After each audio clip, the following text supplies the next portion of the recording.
Hello, lovely humans. This is Lisa from Mindful Tarot, and this is actually my first YouTube video. So bear with me as I figure out the medium and just get my sea legs, my YouTube legs, my vlog legs. I have been enjoying watching the videos of a whole bunch of other people and really diving into my own tarot practice and connecting it with my mindfulness practice and my Zen practice. And why I decided to make this video, and then we'll see when I upload it, is because I've been struggling with the Gilded Tarot. This is a tarot deck. Let me see if I can hold it up well. Oh, where the heck is the camera? See, I'm such a newbie. It's a tarot deck that that landed in my lap, and I've always hated it. It's just, again, I'm trying to get used to using this. I'm filming into my MacBook, and oh, I'm too old for this. Okay, join the digital age, Lisa. It's so not my thing. It's that cheesy kind of fantasy, over the top, ornate, that's upside down, ornate. These are in no order. I'm just picking up the deck. And, I mean, the colors are pretty. And I know many, many people adore this deck. And I just hate it. So I hate especially just the globularity of these border jewels, these Ciro Marchetti's over-the-top gems, and this, sort of brass gold plating with the names. So I'd been wondering whether I just gift it to someone else. I try to trade it. I hold on to it because, tastes change, although it's impossible to imagine that my taste will change with this deck. But, what am I going to do? So I've also been really struck. I'm very clumsy. I mean, you can see I'm kind of a mess. My hair is a mess today. I'm like, my house is a mess.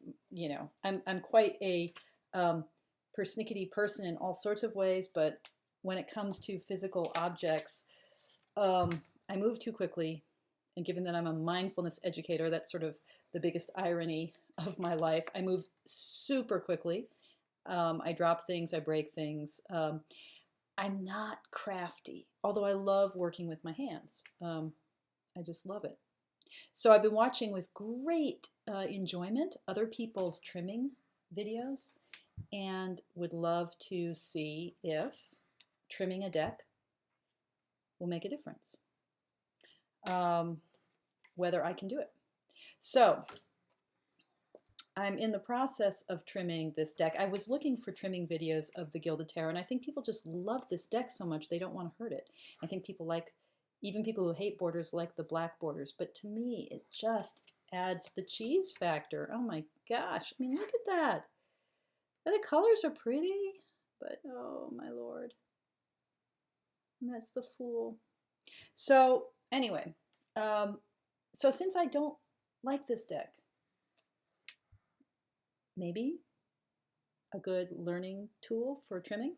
So I've been playing with it, and of course, trimming this deck is not easy because of the gems. There's no nice way to trim it. So I tried with, you're going to end up with little corners of the gems, and there's someone who uploaded some pics onto the Eclectic forum, and I could see how she had kind of reserved. She tried to hold on to the nameplate, and then part of the top gem. So I didn't think it looked very good, but I understood what she was doing, which was to try to preserve the name. Anyway, and I've watched with interest with people talking about how the use of scissors is better than using trimmers. I tried my own. I have a paper trimmer, and it was a disaster. It really did shred the card, and those things have to be super sharp. So if you try to save the nameplate, oops. These are very, very sharp scissors. I borrowed these from my husband. He has a book business. And so they're nice, they're huge, and they're very sharp, and it's easy to kind of do one trim. So if you try to preserve, whoops, again, apologies, folks, bear with me. That doesn't look good. But, oops, and you can tell I am just not going to do this neatly. Maybe if I love the deck, I would be. So, okay, so that's what it ends up. It's very narrow. I mean, this is not, and I'm going to just eyeball with these very sharp scissors. There's a little bit of gold still. Try to neaten it up. You can tell that this is not straight at the bottom. I'm just eyeballing it. And because these scissors are so sharp, I can get that. But as you can see, you know, this is not a normal size, right? This is a, you know, that's not very helpful because it's the same color. They're very thin. So I don't know what that's going to feel like. Of course, I just dived into this. Is so typical of me. I just dived into this. I'm like, it's Saturday. Let's play. See if I can make a YouTube video. See if I can not destroy this deck in the process of trying to save it. So I don't have a corner trimmer here. I have to stop the video, go out and buy a corner trimmer, then see what it looks like at the end. But I thought I would show you midstream the process and then add. The back, I mean, that's awkward looking, but it's not terrible. It's not terrible. Maybe with trim corners it will be okay. So, you know, I've done a few of these, you know, as a little stack. I mean, it's not the most unwieldy shape. You know, it kind of fits nicely. And as I look at these, as I start to look at them as along the way, I mean, yes, this sort of part of the gem on top and the part on the sides, not ideal. But I don't hate it as much. So we will see. All right, now, yeah. A, I can't believe I'm making a YouTube video. B, I can't believe I'm actually talking to you guys while I'm cutting a deck and being goofy about it. And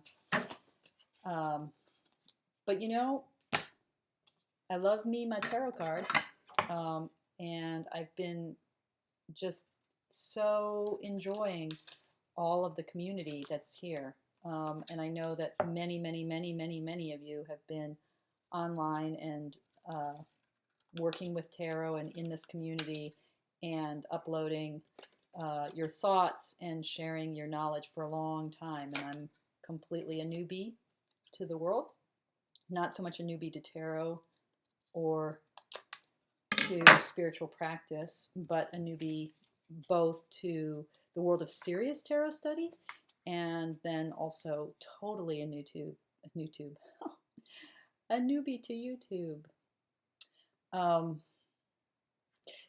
I'm a Zen practitioner. That's my deep study, and I teach mindfulness-based stress reduction, other mindfulness practices, and I teach in a bunch of settings: university setting, prison, hospital, then just in the community.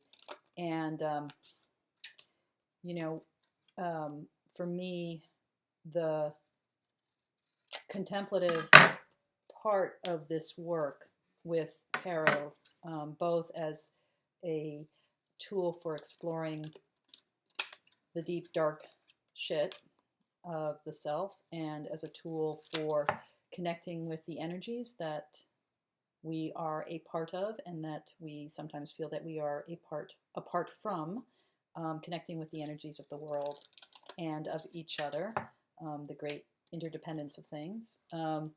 To me, you know, tarot's just this gorgeous, beautiful tool and part of my mindfulness toolkit, part of the ways in which to work with the body, the breath, the mind, nature, each other, in order to hunker down more deeply, more heartfully into this present moment.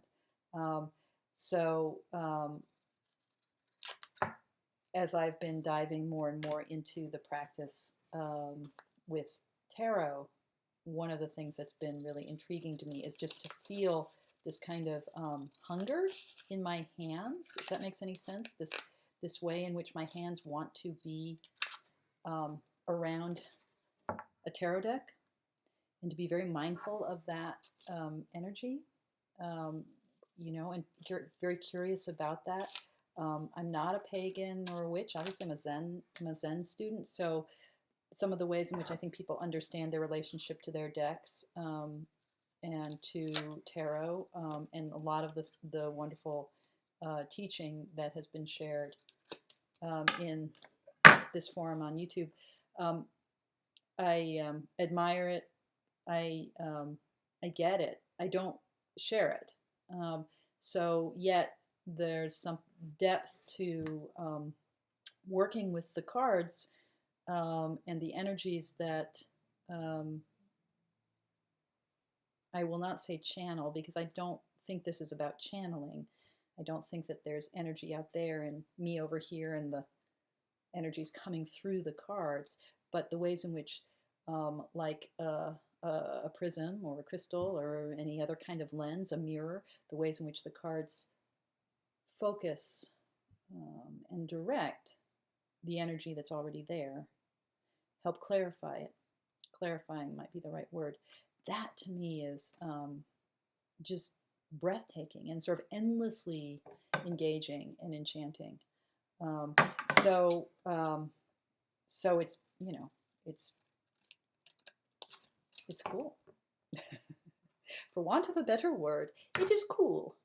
Okay, so I'm going to pause this video because otherwise I'll just be babbling on and on and on. And I will return once I have completely cut all of my 78 Ciro Marchetti's Gilded Tarot. And no offense to anyone who loves this deck. I'm so sorry. I mean, you know, individual results may vary. I hate it. I'm sorry. I hate it. I hate this deck. And it's so, and if you're if you're watching this video and you love the deck, tell me why you love it. And apologies. Please don't be offended by my deep aversion. To me, it's just cheesy and kind of, it's just cheesy. It's cheesy. I mean, look at this Two of Cups. Now, I like the sort of an androgyny of the characters, you know, that I could see this as a completely heteronormative couple, and I can also see this as two women or two not sort of gender binary figures, or, you know, I mean, I like that. And the colors are pretty, but oh my gosh, it's so 90s. I mean, maybe that's it. And it's so computer generated, and so, but I like it more without the border.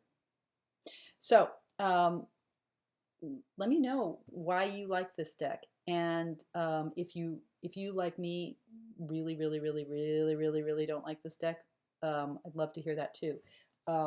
And I'm gonna pause and finish trimming and do the corners, and then show you the product of my handiwork.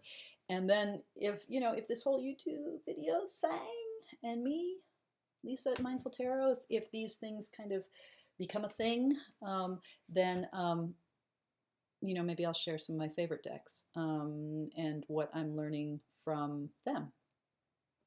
Okay. Hello, lovely humans. I'm back. It's the next day. It's a new day, and I'm done with my project, and I wanted to show you my handiwork. Very, very happy with how things turned out. I went to Joann's and bought a hole punch, not hole punch, what do you call it? Corner rounder, there we go.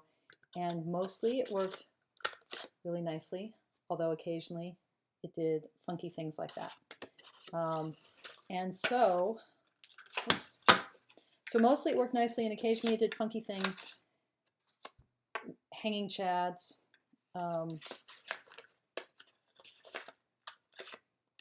weird notches. Let me find a card that's, and occasionally just beautiful, beautiful rounded corners. So initially, oops, when I would get like this kind of a hanging chad thing, that freaked me out. And then I realized that I could just use a scissors and smooth these out. Now, if any of you have had similar issues with corner rounders, you know, if this is, you know, and occasionally we just chew the shit out of it. So is this the corner rounder? Is it my technique? Is it the fact that I didn't cut things squarely? I don't know. What was lovely, though, is that Ciro Marchetti's Gilded Tarot is a very forgiving deck. And it's forgiving primarily because of this black edging that's around every image on the inside of the gilded frame. So when I did the technique that I learned from Kelly from the Truth and Story, thank you, Kelly, I love your videos, of using a black Sharpie with a chiseled point to edge these, especially when I did that, what happened in the end was just a very, you know, very, you know, kind of forgiving, sort of invisible lification of the edges. So they just fade to black and you don't see all the Mars and all the, you know, the goofs and gop and yucky hanging chatty stuff. And instead you end up with a sense that everything is kind of perfect. Whoops. And that was kind of astonishing. So, you know, yes, it's true that even if I had had no errors anywhere, the very nature of cutting this deck means that you've got the little nubbins on the side from the jewels that are set into the frame, and you've got this half, and the major arcana, the numbers are in a little cabochon, I think it is, would be the technical term, on the top, and so those are cut in half. You can still sort of mostly read the number, so the Hierophant 5, and my all-time least favorite card in the deck, and probably my all-time least favorite Lovers card ever. This card, by the way, kind of gives a sense of what I find hard to deal with this deck in general. You know, this sort of 70s disco tarot feel. And I liked and still do like disco, but there's something about the kind of airbrushed, glittery, golden light, hyper-realist, fantasy, you know, just everything feeling very retouched and overly polished and computer generated.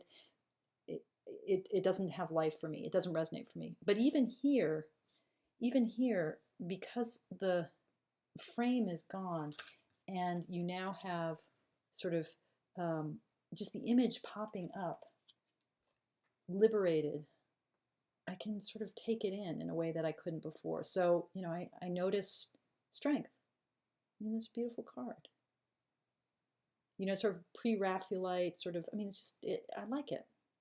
So I was able to see things that I hadn't seen before. And then I was able to notice, too, a kind of practice, an interesting practice of the cards that you have problems with trimming, like the ones that screw up. It's sort of a version of when you drop a tarot card and then you take that card up to read. So the cards that really gave me a hard time, let's look at those. Like, what are those? What's going on with those cards? You know, how is the universe resisting me? How am I resisting fighting it? Let's notice this. There's something to be mindful of here. And Hangman was one of those cards that I had a hard time with, and, you know, just found myself mangling. Like, I just pushed and pushed against the sort of materiality of this card. I just kept messing it up. I kept cutting too much or too little, or what, you know, it just got messed up. And so noticing that, I mean, Hanged Man is sort of an interesting card to have that problem with. So, you know, and then it turned out fine. Now you'll notice, like, the nubbin at the top here, you can barely see the 12. because I had to trim more here than on other cards. And the sorry guys, any of you, just a bracket, a new point, any of you who are used to filming into your computer as opposed to into a camera, if you have any tips for how to do the left-right thing or the up-down thing, because I keep getting confused here and going to the wrong part of the computer. But anyway, so you'll see that the corners, if you look carefully, it's not straight. The corners aren't the same kind of corner. But it's okay, you know, by and large it's okay. And when you hold the two cards together, you know, the cards as a deck, it works. It feels good. It looks good. So I feel like I got a friend. Whoops, as it all drops out. I got a friend, and the deck hates me now, but I don't hate it. So, and just in terms of size, so if you want to, it's a nice feel. Obviously, it's much smaller than it was before, right? So, you know, if the Rider-Waite-Smith, this Universal Rider-Waite, if that's the size the cards were before, this is what they look like now, trimmed. It's somewhat similar to, you know, the poker size. That's sweet. This is Nakisha's Rabbit Tarot. So poker size, you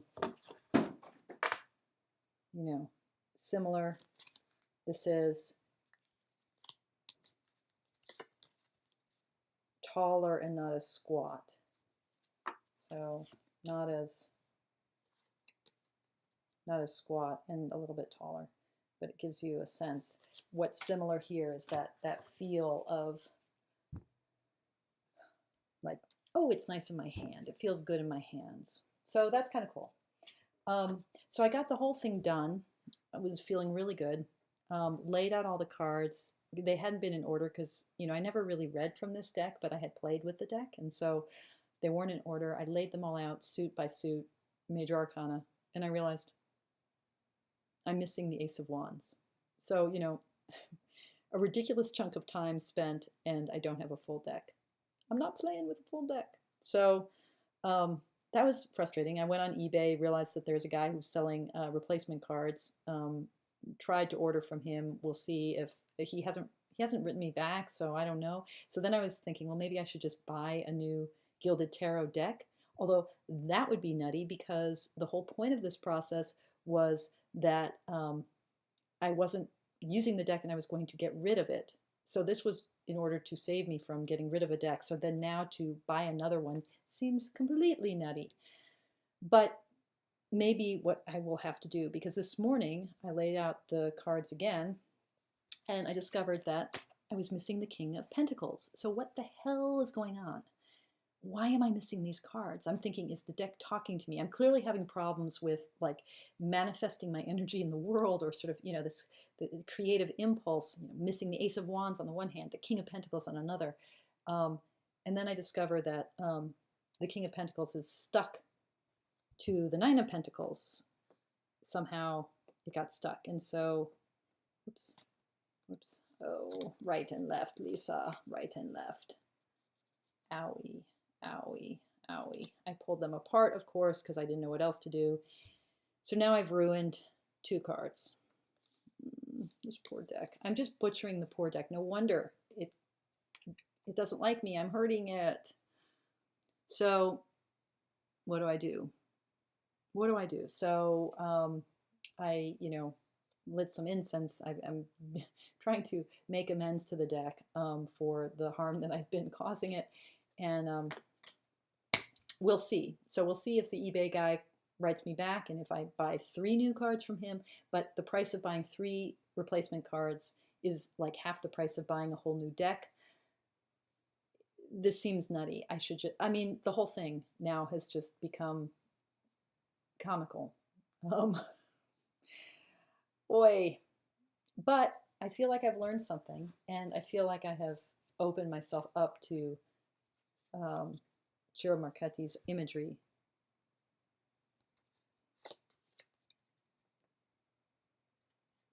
I feel like, yeah, stuff has come to life for me. Oh, look at that Page of Swords. That Knight of Swords. Beautiful. What would the Queen do? What would she do? I don't know. I could ask the King of Pentacles what to do, but I destroyed him. All right, folks.